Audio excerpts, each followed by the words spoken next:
Hello, loves. We are back to A Little Princess today.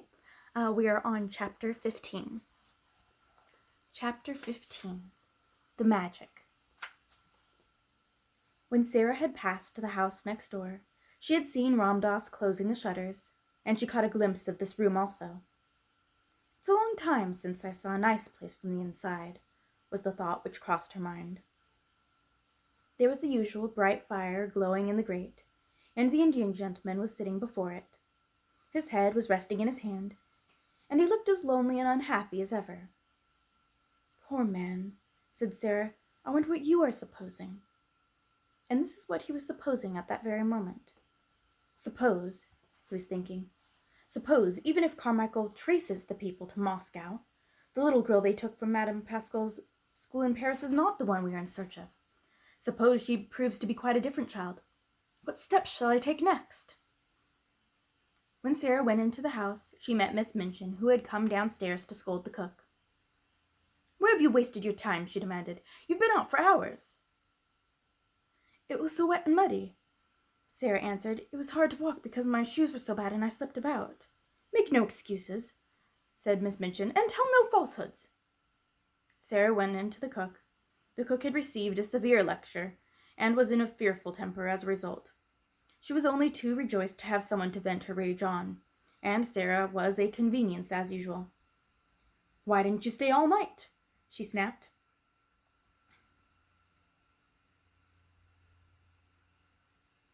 "Where have you wasted your time?"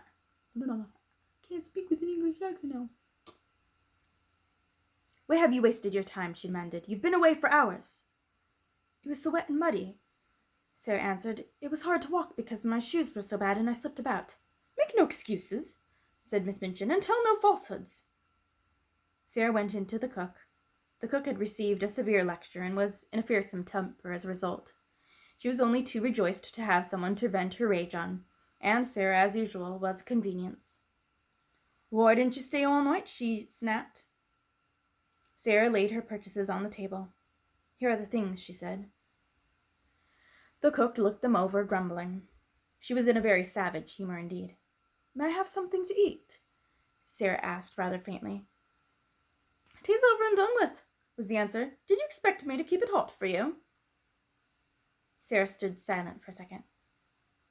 "I've had no dinner," she said next. Her voice was quite low. She made it low because she was afraid it would tremble. "There's some bread in the pantry," said the cook. "That's all you'll get this time of day." Sarah went and found the bread. It was old and hard and dry.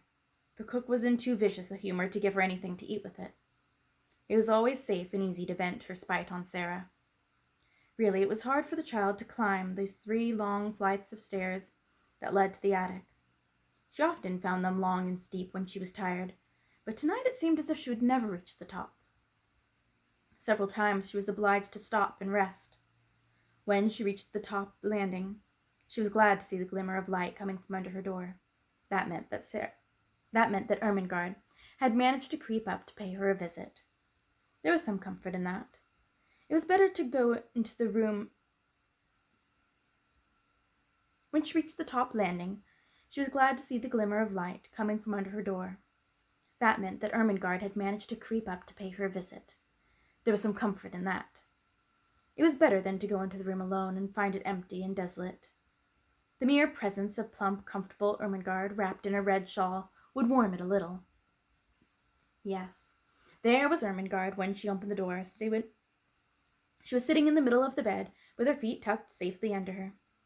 She had never become intimate with Melchizedek and his family, though they were rather fascinated with her. When she found herself alone in the attic, she always preferred to sit on the bed until Sarah arrived. She had, in fact, on this occasion, had time to become rather nervous, because Melchizedek had appeared and sniffed about a good deal, and, once he had made her utter a repressed squeal by sitting up on his hind legs while he looked at her, sniffing pointedly in her direction. "Oh, Sarah," she cried out, "I am glad you've come. Milky would sniff about so. I tried to coax him to go back, but he wouldn't for such a long time. I like him, you know, but it does frighten me when he sniffs right at me. Do you think he ever would jump?" "No," answered Sarah. Ermengarde crawled forward on the bed to look at her. "You do look tired, Sarah," she said. "You're quite pale." "I am tired," said Sarah, dropping onto the lopsided footstool. There's Melchizedek, poor thing. He's come to ask for his supper." Melchizedek had come out of his hole as if he had been listening for her footstep. Sarah was quite sure he knew it. He came forward with an affectionate, expectant expression as Sarah put her hand in her pocket and turned it inside out, shaking her head. "I'm very sorry," she said. "I haven't one crumb left. Go home, Melchizedek, and tell your wife there was nothing in my pocket. I'm afraid I forgot because the cook and Miss Minchin were so cross." Melchizedek seemed to understand. He shuffled, resignedly if not contentedly, back to his home. "I did not expect to see you tonight, Ermy," Sarah said. Ermengarde hugged herself into the red shawl. "Miss Millie has gone to spend the night with her old aunt," she explained. "No one else ever comes and looks into the rooms after we're in bed. I could stay here until morning if I wanted to." She pointed towards the table under the skylight. Sarah had not looked toward it as she came in. A number of books were piled on it. Ermengarde's gesture was a dejected one. "Papa has sent me more books, Sarah," she said. "There they are." Sarah looked round and got up at once. She ran to the table and picked up the top volume, turning it over quickly. For the moment she forgot her discomforts. "Oh," she cried, "how beautiful! Carlyle's French Revolution. I've so wanted to read that." "I haven't," said Ermengarde, "and Papa'll be so cross if I don't. He'll expect me to know all about it when I go home for the holidays. What shall I do?" Sarah stopped turning over the leaves and looked at her with an excited flush on her cheeks. "Look here," she cried. "If you'll lend me the books, I'll read them, and I'll tell you everything that's in them afterwards, and I'll tell it so that you'll remember it, too." "Oh, goodness!" exclaimed Ermengarde. "Do you think you can?" "I know I can," Sarah said. "The little ones always remember when I tell them." "Sarah," said Ermengarde, hope gleaming in her round face, "if you'll do that, and you'll make me remember, I'll give you anything." "I don't want you to give me anything," said Sarah. "I want your books. I want them." Her eyes grew big and her chest heaved. "Take them, then," said Ermengarde. "I wish I wanted them, but I don't. I'm not clever, and my father isn't. He thinks I ought to be." Sarah was opening one book after the other. "What are you going to tell your father?" she asked, a slight doubt dawning in her mind. "Oh, he needn't know," answered Ermengarde. "He'll think I've read them." Sarah put down her book and shook her head slowly. "That's almost like telling lies," she said. "And lies, well, you see, not only are they wicked, they're vulgar. Sometimes," reflectively, "I've thought perhaps I might do something wicked. I might suddenly fly into a rage and kill Miss Minchin, when she was ill-treating me, but I couldn't be vulgar. Why can't you tell your father that I read them?" "He wants me to read them," said Ermengarde, a little discouraged by the unexpected turn of affairs. "He wants you to know what's in them," said Sarah, "and if I can tell it to you in an easy way and make you remember, I think he would like that." "He'll like it if I learn anything in any way," said rueful Ermengarde. "You would if you were my father." "It's not your fault that—" began Sarah. She pulled herself up and stopped rather suddenly. She had been going to say, "It's not your fault that you're stupid." "That what?" Ermengarde asked. "That you can't learn things quickly," amended Sarah. "If you can't, you can't. And if I can, why, I can, that's all." She always felt very tender of Ermengarde and tried not to let her feel too strongly the difference between being able to learn anything at once and not being able to learn anything at all. As she looked at her plump face, one of her wise old-fashioned thoughts came to her. "Perhaps," she said, "to be able to learn things quickly isn't everything. To be kind is worth a great deal to other people. If Miss Minchin knew everything on earth and was like what she is now, she'd still be a detestable thing, and everyone would hate her. Lots of clever people have done harm, and have been wicked. Look at Robespierre." She stopped and examined Ermengarde's countenance, which was beginning to look bewildered. "Don't you remember?" she demanded. "I told you about him not so long ago. I believe you've forgotten." "Well, I don't remember all of it," admitted Ermengarde. "Well, you wait a minute," said Sarah, "and I'll take off my wet things and wrap myself in the coverlet, and tell you over again." She took off her hat and coat and hung them on a nail against the wall. She changed her wet shoes for an old pair of slippers. Then she jumped on the bed and, drawing the coverlet over her shoulders, sat with her arms round her knees. "Now, listen," she said. She plunged into the gory records of the French Revolution, and told such stories of it that Ermengarde's eyes grew round with alarm, and she held her breath. But though she was rather terrified, there was a delightful thrill in listening, and she was not likely to forget Robespierre again, or to have any doubts about Princess de Lamballe. "You know, they put her head on a pike and danced round it," Sarah explained, "and she had all beautiful floating blonde hair, and when I think about it, I never see her head on her body, but always on the pike, with those furious people dancing and howling." It was agreed that Mr. St. John was to be told the plan they had made, and for the present the books were to be left in the attic. "Now, let's tell each other things," said Sarah. "How are you getting on with your French lessons?" "Ever so much better since the last time I came up here and you explained the conjugations. Miss Minchin could not understand why I did my exercises so well that first morning." Sarah laughed a little and hugged her knees. "She doesn't understand why Lottie is doing her sums so well," she said, "but it's because she creeps up here too, and I help her." She glanced round the room. "The attic would be rather nice if it wasn't so dreadful," she said, laughing again. "It's a good place to pretend in." The truth was that Ermengarde did not know anything of the sometimes almost unbearable sight of the attic, and she had not sufficiently vivid enough imagination to depict it for herself. On the rare occasion that she could reach Sarah's room, she only saw that side of it which was made exciting by things which were pretended and stories which were told. Her visits partook of the characters of adventures, and though sometimes Sarah looked rather pale, it was not to be denied that she had grown very thin, and her proud little spirit would not admit of complaints. She had never confessed at times that she was almost ravenous with hunger, as she was tonight. She was growing rapidly, and her constant walking and running about would have given her a keen appetite even if she had had abundant and regular meals of much more nourishing nature than the unappetizing inferior food snatched at such odd times as suited the kitchen's convenience. She was growing used to a certain gnawing feeling in her young stomach. "I suppose soldiers feel like this when they're on a long, weary march," she often said to herself. She liked the sound of the phrase, "long and weary march." It made her feel rather like a soldier. She had also a quaint sense of being a hostess in the attic.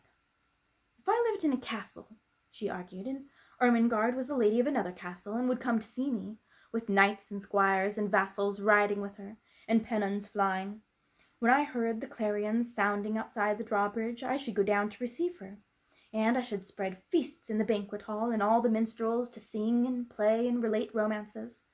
When she comes to the attic, I can't spread feasts, but I can tell stories, and not let her know disagreeable things. I dare say poor chatelaines had to do that in times of famine, when their lands had been pillaged." She was a proud, brave little chatelaine, and dispensed generously the one hospitality she could offer, the dreams she dreamed, the visions she saw, the imaginings which were her joy and comfort. So, as they sat together, Ermengarde did not know that she was faint as well as ravenous, and that while she talked, she now and then wondered if her hunger would let her sleep when she was left alone. She felt as if she had been never quite so hungry before. "I wish I was as thin as you, Sarah," Ermengarde said suddenly. "I believe you're thinner than you used to be. Your eyes look so big, and look at the sharp little bone sticking out of your elbow." Sarah pulled down her sleeve, which had pushed itself up. "I've always been a thin child," she said bravely, "and I've always had big green eyes." "I love your queer eyes," said Ermengarde, looking into them with an affectionate admiration. "They always look as if they saw such a long way. I love them, and I love them to be green, though they look black generally." "They're cat's eyes," laughed Sarah, "but I can't see in the dark with them, because I've tried and I couldn't. I wish I could." It was just at that moment that something happened at the skylight which neither of them saw. If either of them had chanced to look, she would have been startled by the sight of a dark face which peered cautiously into the room, and disappeared as quietly and almost as quickly as it had appeared. Not quite as silently, however.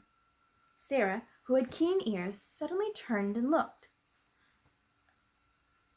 up at the roof. "That didn't sound like Melchizedek," she said. "It wasn't scratchy enough." "What?" said Ermengarde, a little startled. "Didn't you think you heard something?" asked Sarah. No, Ermengarde faltered. "Did you?" "Perhaps I didn't," said Sarah, "but I thought I did. It sounded as if something were on the slates, something that dragged softly."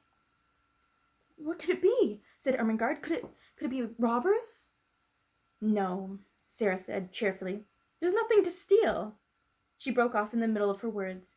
They both heard the sound that checked her. It was not on the slates, but on the stairs below, and it was Miss Minchin's angry voice.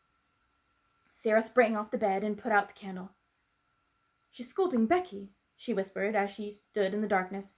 "She's making her cry." "Will she come in here?" Ermengarde whispered back, panic-stricken. "No, she'll think I'm in bed. Don't stir." It was very seldom that Miss Minchin mounted the last flight of stairs. Sarah could only remember that she had done it once before. But now she was angry enough to be coming up at least part of the way, and it sounded as if she was driving poor Becky before her. "You impudent, dishonest child," they heard her say. "Cook tells me that she has been missing things repeatedly." "'Twa'n't me, Mum," said Becky, sobbing. "I was hungry enough, but 'twa'n't me, never." "You deserve to be sent to prison," said Miss Minchin's voice. "Picking and stealing, half a meat pie indeed." "'Twa'n't me," wept Becky. I could have eaten a horn, but I never laid a finger on it." Miss Minchin was out of breath between temper and mounting the stairs. The meat pie had been intended for her special late supper. It had become apparent that she boxed Becky's ears. "Don't tell falsehoods," she said. "Go to your room this instant." Both Sarah and Ermengarde heard the slap, and then heard Becky run in her slip-shod shoes up the stairs and into her attic. They heard her door shut, and they knew she threw herself on the bed. "I could have had two of 'em," they heard her cry into her pillow, "and I never took a bite. 'Twas cook gave it to a policeman." Sarah stood in the middle of the room in the darkness. She was clenching her little teeth and opening and shutting fiercely her outstretched hands. She could scarcely stand still, but she dared not move until Miss Minchin had gone down the stairs and all was still. "The wicked, cruel thing!" she burst forth. "The cook takes things herself and then says Becky steals them. She doesn't. She's so hungry sometimes that she eats crusts out of the ash barrel." She pressed her hands hard against her face and burst into passionate little sobs. And Ermengarde, hearing this unusual thing, was overawed by it. Sarah was crying. The unconquerable Sarah. It seemed to denote something new, some mood she'd never known. Suppose a new dread possibility presented itself to her kind, slow little mind all at once. She crept off the bed in the dark and found her way to the table where the candle stood. She struck a match and lit the candle. When she had lit it, she bent forward and looked at Sarah, with her new thought growing so to define fear in her eyes. "Sarah," she said in a timid, almost awe-stricken voice, are you never told me. I don't want to be rude, but are you ever hungry?" It was too much just at that moment. The barrier broke down. Sarah lifted her face from her hands. "Yes," she said in a new, passionate way. "Yes, I am. I'm so hungry right now that I could almost eat you. And it makes it worse to hear poor Becky. She's hungrier than I am." Ermengarde gasped. Oh, she cried woefully, "and I never knew." "I didn't want you to know," Sarah said. "It would have made me feel like a street beggar. I know I look like a street beggar." No, you don't, Ermengarde broke in. "Your clothes are a little queer, but you couldn't look like a street beggar. You haven't a street beggar face."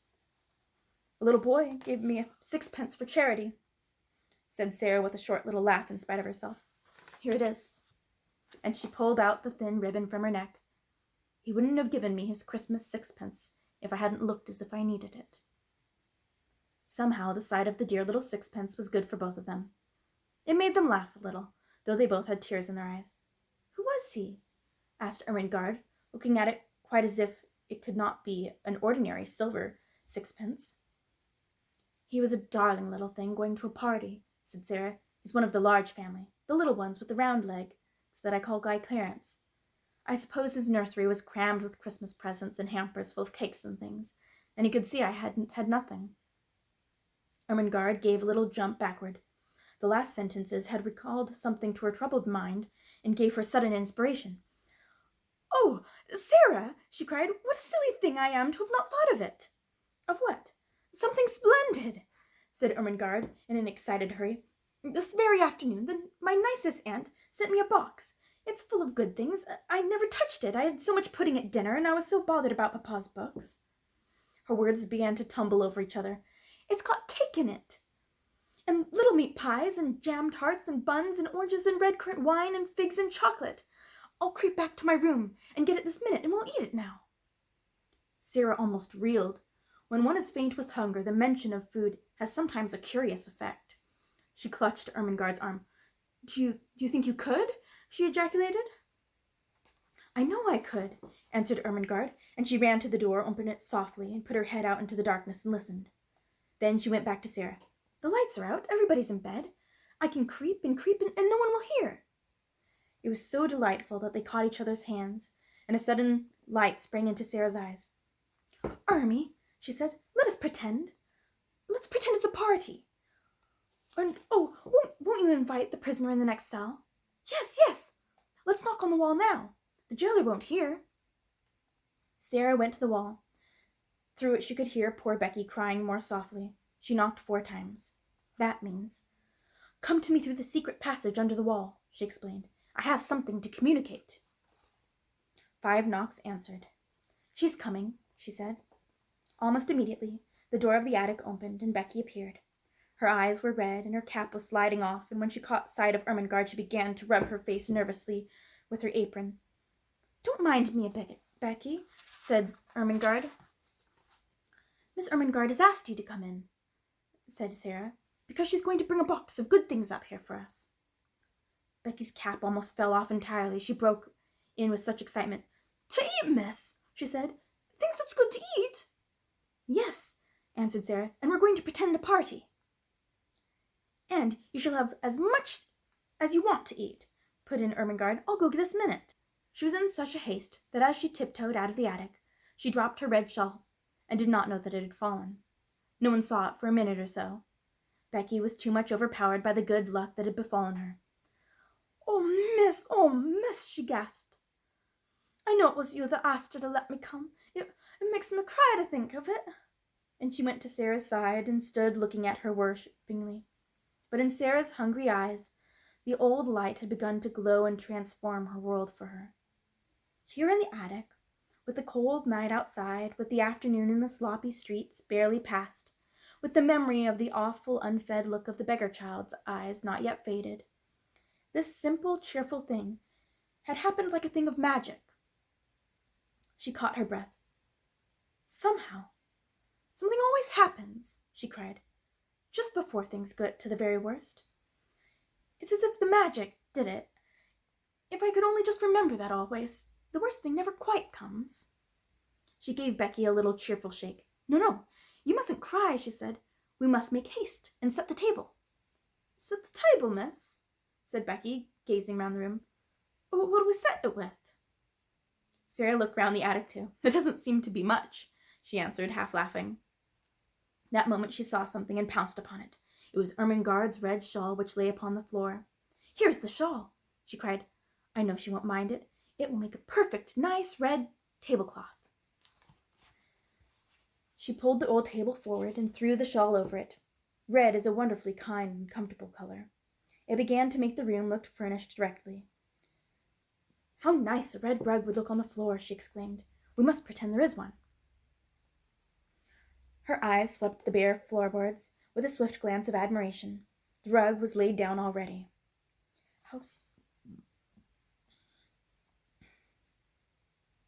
soft and thick it is," she said, with a little laugh, which Becky knew the meaning of. She raised and set her foot down delicately, as if she felt something underneath. "Yes, miss," answered Becky, watching her with serious rapture. She was always quite serious. "What next now?" said Sarah, as she stood still and put her hands over her eyes. "Something will come if I think of it. Wait a minute." In a soft, expectant voice, "The magic will tell me." One of her favorite fantasies was that, on the outside, as she called it, thoughts were waiting for people to call them. Becky had seen her stand and wait many times before, and she knew that in a few seconds she would uncover an enlightened, laughing face. In a moment she did. "There!" she cried. "It has come! Oh, I know now! I must look among the things in the old trunk I had when I was a princess." She flew to its corner and kneeled down. It had not been put in the attic for her benefit, but because there was no other room for it elsewhere. Nothing had been left in it but rubbish, but she knew she would find something.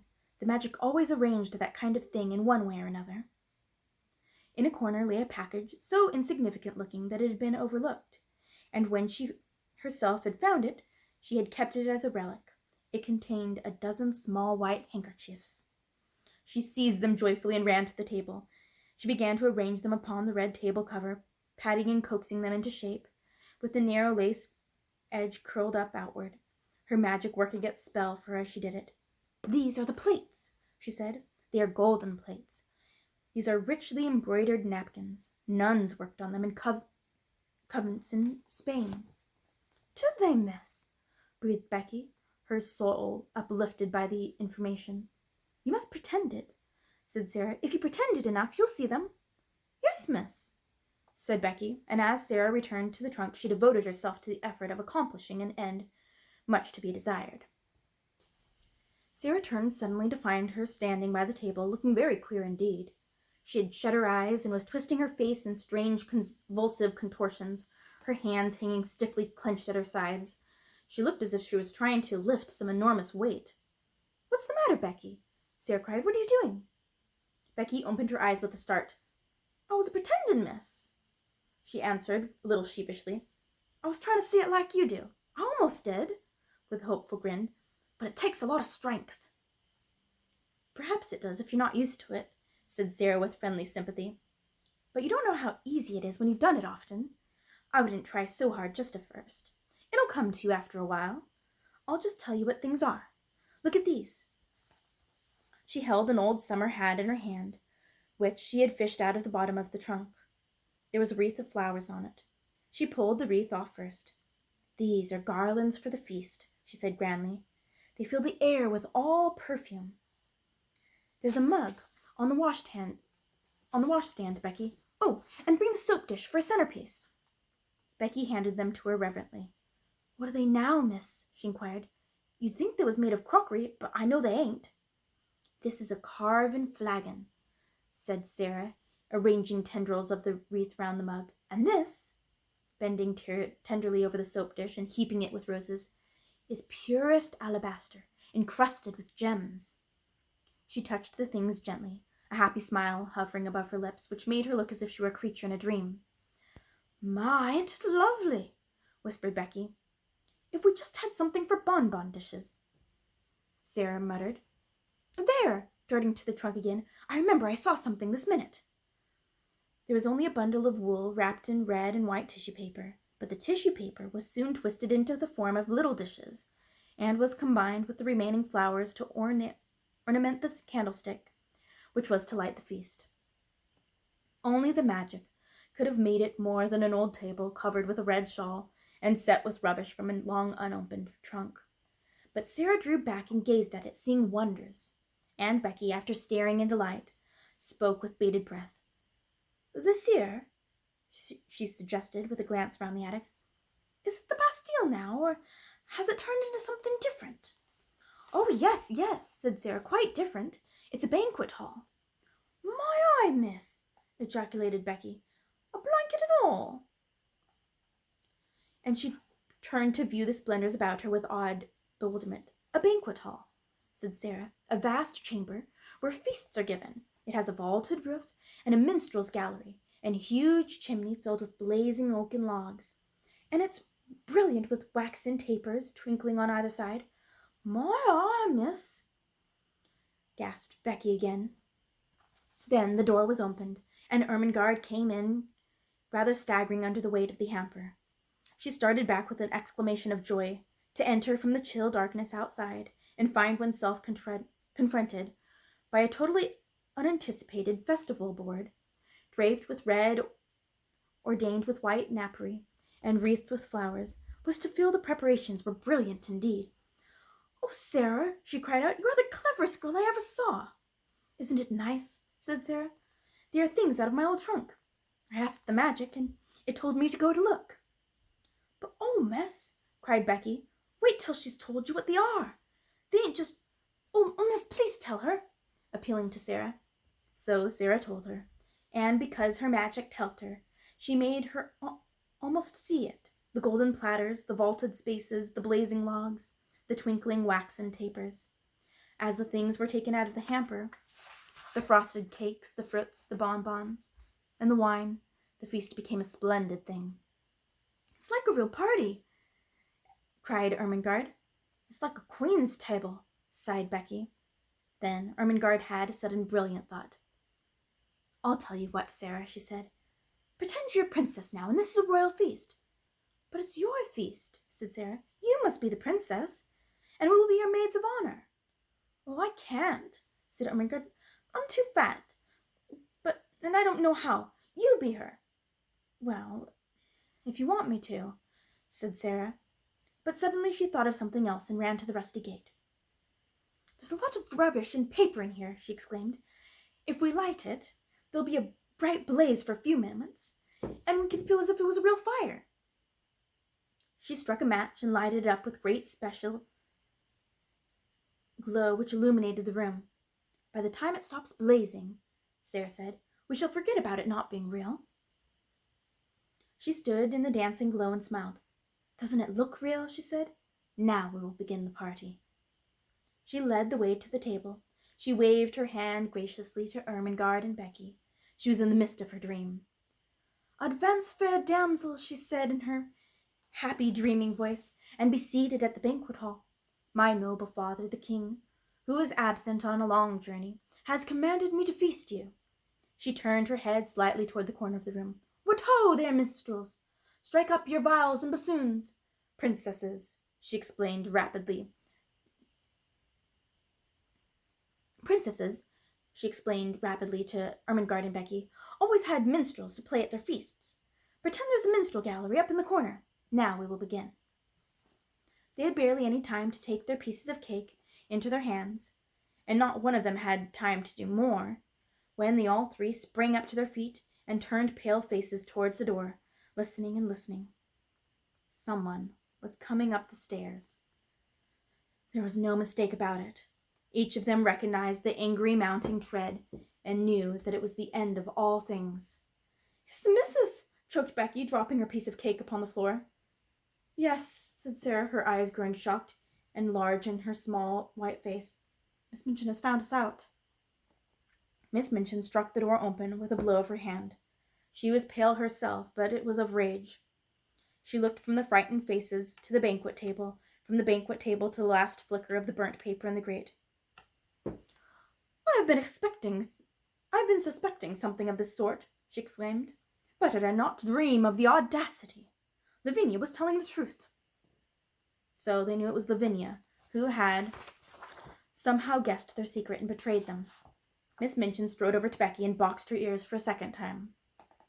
"You impudent creature," she said. "You shall leave the house in the morning." Sarah stood quite still, her eyes growing larger, her face paler. Ermengarde burst into tears. "Oh, don't send her away," she sobbed. "My aunt sent me the hamper. We're only having a party." "So I see," said Miss Minchin witheringly, "with Princess Sarah at the head of the table." She turned fiercely upon Sarah. "It's all you're doing, I know," she cried. "Ermengarde would never have thought of such a thing. You decorated the table, I suppose, with all this rubbish." She stamped her foot at Becky. "Go to your attic," she commanded. And Becky stole away, her face hidden in her apron, her shoulders shaking. Then it was Sarah's turn. "I will attend to you tomorrow. You shall have neither breakfast nor dinner nor supper." "I've had neither dinner nor supper today, Miss Minchin," said Sarah rather faintly. "Then all the better. You will have something to remember. Don't stand there. Put those things in the hamper again." She began to sweep them off the table into the hamper herself, and caught sight of Ermengarde's new books. "And you," to Ermengarde, "have brought your beautiful new books to this dirty attic. Take them and go to bed. You will stay there all day tomorrow. And I shall write to your papa. What will he say if he knew where you were tonight?" Something she saw in Sarah's grave fixed gaze at this moment made her turn on her fiercely. "What are you thinking of?" she demanded. "Why do you look at me like that?" "I was wondering," answered Sarah, as she answered that notable day in the schoolroom. "What were you wondering?" It was like the scene in the schoolroom. There was no pertness in Sarah's manner. It was only sad and quiet.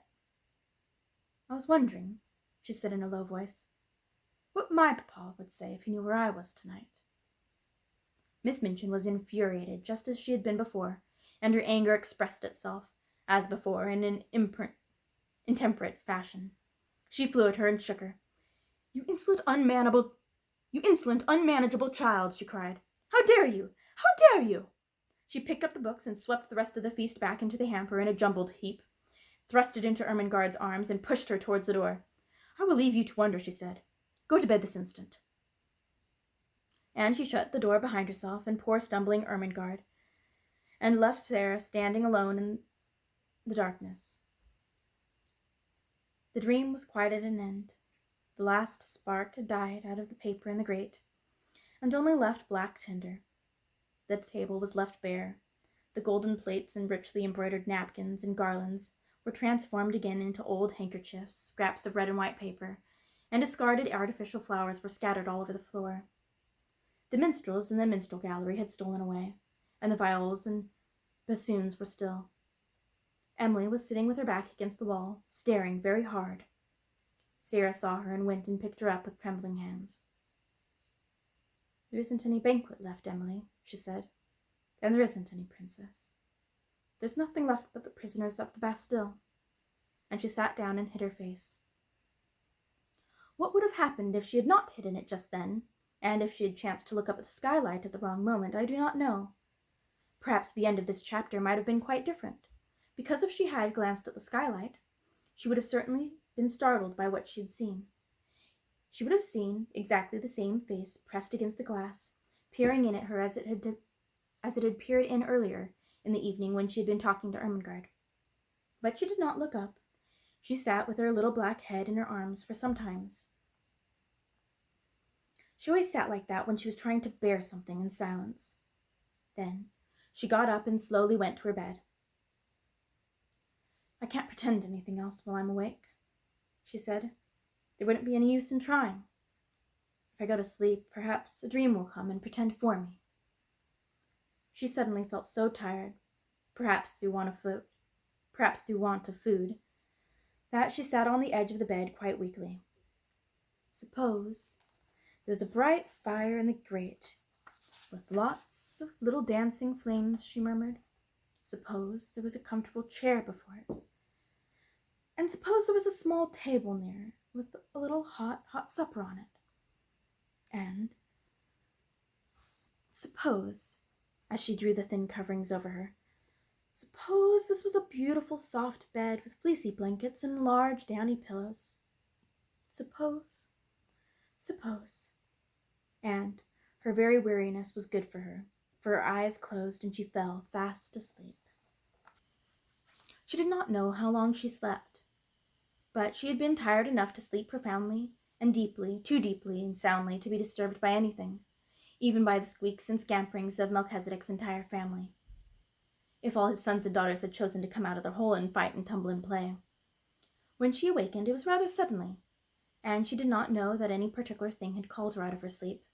The truth was, however, that it was a sound which had called her back, a real sound, the click of the skylight as it fell in closing, after a lithe white figure, which slipped through it and crouched down close upon the slates of the roof, just near enough to see what happened in the attic, but not near enough to be seen.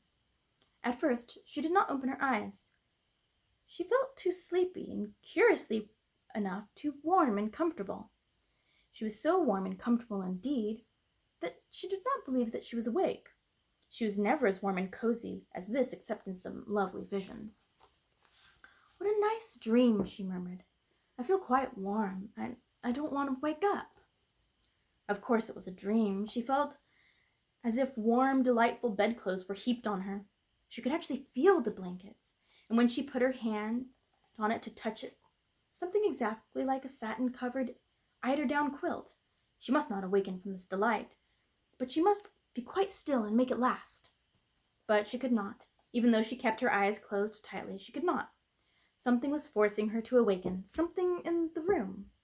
It was a sense of light, and a sound, the sound of a crackling, roaring little fire. "Oh, I'm awakening," she said mournfully. "I can't help it, I can't." Her eyes opened in spite of herself, and then she actually smiled. For what she saw, she had never seen in the attic before, and she knew she should never see. "Oh, I haven't wakened," she whispered, daring to rise to her elbow and look about her. "I'm dreaming yet." She knew it must be a dream, for if she were to awake, such things could not be. Do you wonder that she felt sure she was not coming back to earth? This is what she saw. In the grate there was a glowing, blazing fire. On the hob was a little brass kettle hissing and boiling. Spread upon the floor was a thick, warm crimson rug. Before the fire a folding chair, unfolded, with cushions on it. By the chair a small folded table, unfolded, covered with white tablecloth, and upon it spread small covering dishes, a cup, a saucer, a teapot. On the bed were new warm coverings and a satin-covered down quilt. At the foot of the curious wadded silk robe, a pair of quilted slippers, and some books. The room of her dreams seemed to change into a fairyland, and it was flooded with warm light, for a bright lamp stood on the table covered by a rosy shade. She sat up and rested her body on her elbow. Her breathing came short and fast. "It does not melt away," she panted. "Oh, I never had such a dream before." She scarcely dared to stir, but at last she pushed the bedclothes aside and put her feet on the floor with rapturous smile.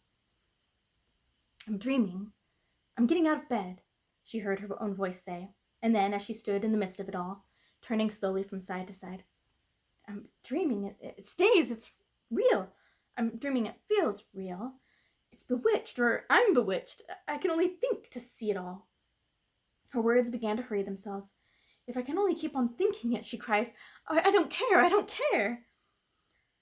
She stood panting a moment longer, then cried out, "Oh, it is true," she said. "It can't be true. But oh, it's true it seems." The blazing fire drew her in. She knelt down and held her hands out close to it, so close that the heat made her start back. "A fire I only dreamed wouldn't be hot," she cried. She sprang up, touched the table, the dishes, the rug. She went to the bed, touched the blankets. She took up the soft, wadded dressing gown and clutched it to her breast and held it to her cheek. "It's warm. It's soft," she almost sobbed. It's real. It must be." She threw it over her shoulders and put her feet into the slippers. "They're real too. It's all real," she cried. I'm not dreaming." She almost staggered to the books and opened one which lay upon the table. Something was written on the fly-leaf, just a few words, and they were these: "To the little girl in the attic, from a friend." When she saw that, wasn't it a strange thing for her to do? She put her face down upon the page and burst into tears. "I don't know who it is," she said, "but somebody cares for me a little. I have a friend." She took her candle and stole out of her own room and into Becky's, and stood by her bedside. "Becky, Becky," she whispered as loudly as she dared, "wake up." When Becky wakened, she sat upright, staring aghast, her face still smudged with traces of tears. Beside her stood a little figure in a luxurious wadded robe of crimson silk. The face she saw was shining, a wonderful thing. The Princess Sarah, as she remembered her, stood at her very bedside, holding a candle in her hand. "Come," she said. "Oh, Becky, come." Becky was too frightened to speak.